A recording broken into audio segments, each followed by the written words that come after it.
what does this voice sound like, right? I can tell you. The Bible speaks in Revelation of the voice sounding like many waters, rushing waters. What is that, right? Sometimes I try to play into that a little bit. I'll get in the shower, I'll close my eyes, and I'll just let the water fall over me and try to hear God through the rushing waters. What does that even sound like? Just what would that sound like?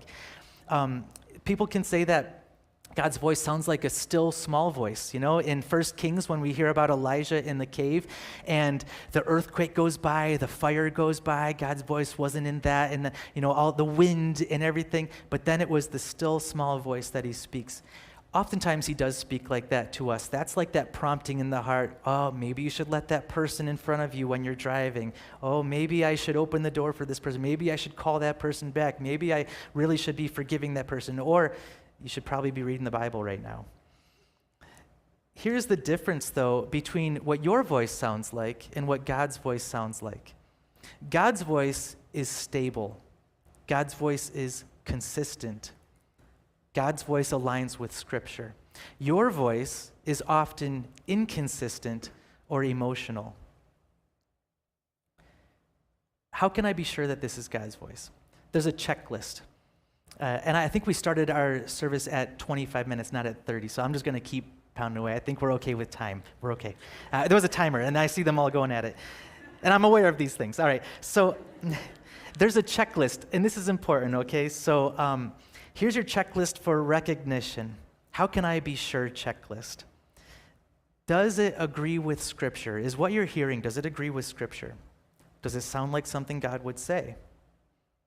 What kind of fruit will this produce? If I act on this prompting, if I act on this voice, will it produce godly fruit? Most likely it's from God. Your flesh doesn't want that. Will it produce something along the selfish ambition line or pride or ego or self? Probably not from God. Will it produce dissension, division?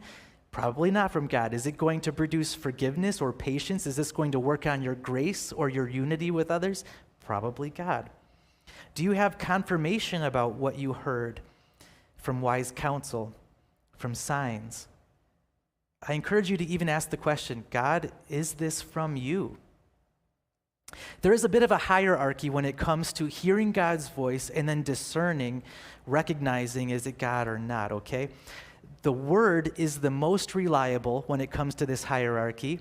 And then next, it would be signs and wonders. This is external.